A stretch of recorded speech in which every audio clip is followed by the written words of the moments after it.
बिस्मिल्लाहिर्रहमानिर्रहीम। Live from Chakwal press club studio में ख्वाजा बाबर सलीम महमूद आपकी खिदमत में हाजिर है। तो ये बिल्कुल अब ये चीफ इलेक्शन कमिश्नर ने भी ये उस दिन इन बिटवीन बात किया, मगर उसमें यही तर्जमा निकला है कि 16 जो है ये दिसंबर ये आए थे, 14 दिन बाद ये इंतखाबी शेड्यूल का ऐलान जो है ना ये एक आइनी ज़रूरत है। और उन्होंने कहा 56 दिन 8 फरवरी से माइनस कर दें तो वो 16 दिसंबर वो उसमें निकलता है। तो 16 दिसंबर को ये दाखिल होंगे फिर वापस, और सारा ये 20-25 दिन का ये प्रोसीजर है। और फिर जनवरी में ये तकरीबन ये सारा जनवरी के शुरू में होगा, तो फिर ये आखिरी 30 दिन एक भरपूर इंतखाबी मुहिम। तो बहरहाल ये अभी तक देख लें बिल्कुल हर चीज़ हल्का बंदियाँ भी हतमी हो गई हैं और शेड्यूल भी आने वाला है। तो अभी बिल्कुल ये मुस्लिम लीग नून वाले अभी ऐसे वो कल्ला मिर्जा यार फिर वाली बात है। तो PTI वाले अभी तक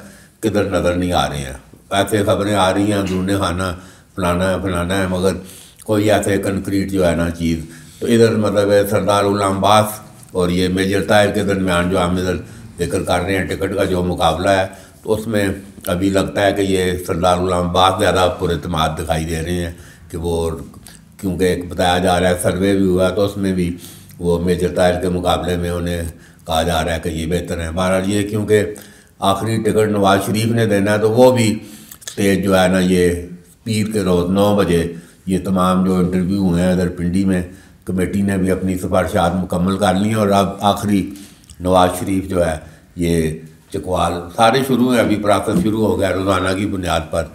वो मियाँ नवाज शरीफ खुद अब उम्मीदवारों को खुद देखेंगे। तो ये अब पीर वाले दिन, तो मेरा अंदाज़ा यही है कि टिकटों का फौरी ऐलान होना अभी, क्योंकि ये सियासी है और अभी सारे कई मुतारफ ग्रुप इधर जिस तरह अभी 2 धड़े सरदार और एंटी सरदार मुस्लिम लीग नून के अंदर, और आगे एक गैर फितरी इताद का तजर्बा 2001 से 2005 में भी इधर जब जनरल और सरदार इताद हुआ था तो वो भी कोई उसका अंजाम अच्छा नहीं हुआ। तो अब फिर यही 2 मुतारफ धड़े अब 2023-24 में हैं। तो वो कोशिश आखिर दाम तक यही होगी कि ये इनमें से कोई पैचअप और कोई एडजस्टमेंट हो जाए। तो अभी दरनियाल साहब क्या अभी ये सारा ये अभी इलेक्शन का माहौल तो अब तकरीबन बनता जा रहा है। बहरहाल ये अजीब इलेक्शन है, अवाम अभी तक इसमें इलेक्शन में नजर नहीं आ रही। कहानी इलेक्शन की आपने अभी पढ़ दिया है, फिर हमसे आप पूछते हैं कि भाई क्या होगा। अवाम किधर है? मैं बता रहा हूँ, तो अवाम है, मैं बता रहा हूँ अवाम किधर है। सुन तो लिया करें ना, मैं पूरी बात पर सुन लिया करें कि ये जो इनके इंटरव्यू हुए हैं, जो टीम आई थी इधर, इनके जब इंटरव्यू के बाद जब ये खाना खाती थी टीम इकट्ठे बैठ के, तो उस रोशनदान में एक चिड़िया भी बैठी होती थी। ठीक है। और जो उनकी अपने आपस के जो तजिए वो मतलब सुन के उसने मतलब रिपोर्ट पूरे पंजाब के हर ज़िले की मतलब रिपोर्ट नवाज शरीफ को वो दे दिया, मतलब तफसील के साथ कि ये इंटरव्यू है, ये यूं है, इस तरह है। सरदार अब्बास का जिस तरह आप कह रहे हैं, ये चिड़िया ने भी मतलब बताया कि भी इसके अपने ज़ाती वोट हैं। ये 2 बार जिला नाज़िम रह बैठा है, और इसकी यूनियन काउंसिलों में जो 70-72 कभी 74 जो भी हैं वो यूनियन काउंसिलें हैं, इसका मतलब होल्ड है उनमें से बहुत सारी यूनियन काउंसिलों में। ये बंदे इकट्ठे करना चाहे कर सकता है, इसका मतलब कम से कम भी वोट लगाए तो 50,000 तो मतलब बनता है इसका जाती। तो मुस्लिम लीग की 7 वोटर की टेक हो तो ये मतलब क्लियर राय था कि अभी दरनियाल जो बात कर रहे हैं ठीक है, ये 50,000 मुस्लिम लीग का है, मगर जो ये सारा मुस्लिम लीग का जो नून का ये वोट है वो एंटी सरदार वोट है। मुकामी धड़े की बात करें तो कुछ दे ये जिस तरह का 50,000 सारा सरदार अब्बास को पड़ जाएगा नून का। शुक्रिया खाई साहब। मैं समझता हूँ कि नून अगर ये बात धड़ेबाजी पे आ गई तो फिर बड़ा इसमें एक चीज़ हमें देखने की जरूरत है खाई साहब कि अभी जो सूरत है ना, सियासी सूरत जो है, जो सियासी मैदान है ना, इसका माहौल जो है वो मुझे नहीं लगता है, ऐसा नहीं है कि क्योंकि एक बहुत मुख्तदर हल्कों की सपोर्ट जो है वो मुस्लिम लीग नून के साथ है। एक माहौल साजगार है। अगर इनके खिलाफ माहौल होता और इनकी पोजीशन जो है वो सियासी मैदान में मुस्लिम लीग नून की कमज़ोर होती तो फिर ये एंटी सरदार हो गया या तय इकबाल हो गया, ये इन्होंने फौरी तौर पर अगर इनको टिकट ना मिलते तो इन्होंने बागी हो जाना था। इन्होंने जनाब छलांग मार के किसी दूसरी जगह पे। अब जो सूरत हाल क्योंकि बिल्कुल एक ग्राउंड जो है वो तैयार हुआ है मुस्लिम लीग नून के लिए। तो इस सूरत हाल में इनके अपने आपस में जो इख्तलाफात हैं वो बिल्कुल मौजूद हैं।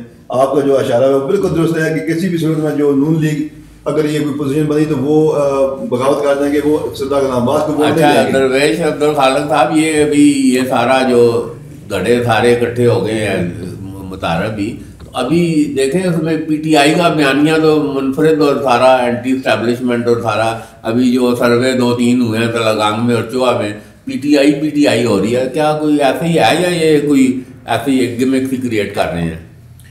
एक बात तो ये है मोहतरम चेयरमैन साहब कि पीटीआई इस बात का उन्हें एहसास और अदराक हो गया है कि एंटी इस्टेब्लिशमेंट पॉलिटिक्स जो है फ़िलहाल वो चलने वाली नहीं है। अपने उस कह लें कि स्टांस से उनकी वापसी हुई है और उन्होंने कहते हैं, वो मरवत कह रहा था ऑन टेलीविज़न कि चेयरमैन साहब का, चेयरमैन पीटीआई जो है उनका ये कहना है कि हमें जो एंटी आर्मी जो है जो लॉबी है, हमें उनसे अपने आप को डिस्टेंस कर लेना है। और उन्होंने अपने जलसों के अंदर, 1-2 जलसों के अंदर बड़े बाशगाफ अल्फाज के अंदर उन्होंने पाक आर्मी जिंदाबाद, पाक फौज हमारी है, इसके नारे लगवाए। एक बात तो ये है कि वो इस बात से खुद जो है वो इस बात से अब जो है दे आर चेंजिंग। और वैसे भी mister I K Niazi is known as mister U turn, तो ये बात उनकी कोई सियासी कलाबाजी खाना यकदम अपना कोई कह लें कि अपना कोई मौक़िफ़ बदलना, ये कोई पहली दफ़ा उनके नहीं हो रहा। अब मैं ज़रा थोड़ी सी मैं लोकल बात दर्ज करना चाहता हूँ, वो ये है, आप जानते हैं, आप मुझसे बहुत बेहतर जानते हैं कि ये दोनों जो हैं कैसर मजीद भी और जो है ताहिर इकबाल साहब भी हैं, ये दोनों कैंडिडेट, और आगे कैसर साहब, पीछे ताहिर इकबाल साहब। लेकिन अब ये कैसर साहब ने कुछ अपने पत्ते छुपा के रखे हुए हैं और किसी एक इनसाइडर ने बताया कि जिसका थोड़ा सा इनसे राब्ता रहता है, उसका ये कहना है अगर दोनों अफराद को टिकट नहीं मिलता, न ताहिर इकबाल साहब को न कैसर मजीद साहब को, दोनों को टिकट नहीं मिलता, उस सूरत के अंदर या तो ये चाहेंगे कि कोई इनको एश्योरेंस कराई जाए सेनेट की मेंबरशिप की, और अगर वो दोनों काम नहीं होते उस सूरत के अंदर जो है कैसर मजीद साहब का भी इम्कान है कि इंडिपेंडेंट कैंडिडेट की तरफ कि वो कॉन्टेस्ट करेंगे, और इस बात का भी इम्कान मौजूद है कि पीटीआई उनकी सपोर्ट को आ जाए अगर ये इंडिपेंडेंटली इलेक्शन लड़ रहे हैं। अच्छा नानियाल साहब, अभी चलो ये अभी वक्त मुख्तार है, तो ये भी चलो सरदार अब्बास जो सलाम दियार या फेवरेट है,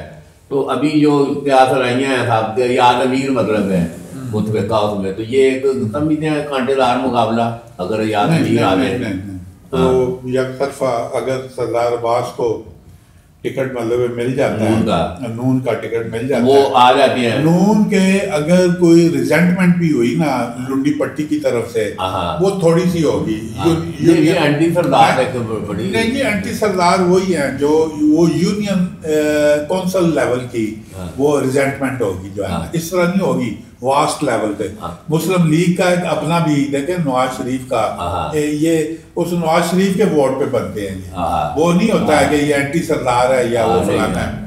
तो वो मुस्लिम लीग का एक वोट है, वोट बैंक है, वो जब उसके वोटों के साथ मिलेगा सरदार अब्बास के, तो वो मतलब अच्छा राय साहब, ये पीपल्स पार्टी अभी आपको याद हो इधर राजा रिजवान और अभी बड़े वो वोकल हैं कि भाई मुस्लिम लीग नून मुखालफ तमाम को इकट्ठी हो जाए, वो एक फलसफा पेश करते हैं। तो ये इस बात का इम्कान है कि 58 पे, अब वो देखो ना मेक शिफ्ट, वो अभी ऐलान तो उन्होंने किया 58 पे वो खुद हैं राजा रिजवान, तो ये क्या ये इम्कान है कि वो पीटीआई के साथ कोई उनकी कोई, तो उसका अगर ये ऐसे हो जाए तो क्या समझते हैं फिर सरदार अब्बास के लिए मुश्किल वक्त है? भाई साहब, ये राजा रिजवान ये पीपल पार्टी की तो ख्वाहिश हो सकती है कि वो अगर पीटीआई के साथ अलाक कर लें, किसी सीट एडजस्टमेंट कर लें और टफ टाइम दें मुस्लिम नून के लिए। लेकिन मेरे ख्याल में जो बयानिया है इमरान खान का, और इमरान खान को आप छोड़ दें, वो तो चलो ऊपर क्यादत, अगर निचली क्यादत उनकी देखें, इवन आप उनके वर्कर देखें, आप यकीन करें कि उनके वर्कर किसी सूरत भी वो कहते हैं जी हम इससे बेहतर है कि हम सियासत से किनारा कशी तैयार कर लें, अगर हमें पीपल पार्टी और राजा रिजवान के साथ यहाँ पे कुछ एडजस्टमेंट करनी पड़े। अच्छा आखिरी बात अभी कि ये राय साहब जो कह रहे हैं पीटीआई और पीपल्स पार्टी के एडजस्टमेंट का कोई इम्कान कोई आप देखते हैं ओवरऑल चुकवाल से हट के, मतलब एक सारा देखें ना, आप पीपल्स पार्टी को तो साफ नजर आ रहा है ना पंजाब में उसकी कोई पोजीशन नहीं है, उसकी सिर्फ 2 जगहों पे पोजीशन है, बल्कि अब तीसरी जगह पे भी बनती नजर आ रही है। रूरल सिंध के अंदर कराची को माइनस कर दें, कराची के अंदर भी है, पंजाब का साउदर्न पंजाब के अंदर चाहे वो हार भी जाए ना वोट लेंगे साउदर्न पंजाब के अंदर। अब बलूचिस्तान के अंदर भी उन्होंने बड़ा शानदार जलसा किया है और जो बलूची नेशनलिस्ट हैं उनको भी थोड़ा उसमें खतरा नजर आने लगा है। लेकिन अदरवाइज पीटीआई जो है ना, पीटीआई को कोई खास बेनिफिट नहीं है पीपल्स पार्टी के साथ इत्तेहाद करने में। चंद एक सीटें भी वो पीपीपी को नहीं देना चाहते क्योंकि पीपीपी का हमारे नॉर्दर्न पंजाब और सेंट्रल पंजाब पीपल्स पार्टी के कोई लगाव नहीं। आखिरी बात मैं ये बता रहा हूँ कि पीपल्स पार्टी और पीटीआई का लोकल लेवल पे NA-58 पे अगर इनका गठजोड़ हो जाता है ये फिर भी नहीं जीतेंगे। बिल्कुल जी, ये बहरहाल ये सारा अभी जमा तफरीक जारी है। तो बहरहाल पूरे ऊपर जो भी है ठीक है, नवाज शरीफ का स्क्रिप्ट फेवरेट है सब, मगर ये इलेक्शन है। तो अभी जो शेड्यूल आ रहा है तो इंशाल्लाह सरगर्मियाँ जब तेज़ होंगी तो ये टिकटों पे और सारा सूरत हाल आंदा। हमने कहा है दिसंबर सितमगर होने जा रहा है तो ये कईयों के लिए सितमगर होगा। तो बहरहाल आज के लिए इतना ही इजाज़त दीजिए, कल फिर हाज़िर होंगे। खुदा हाफिज़।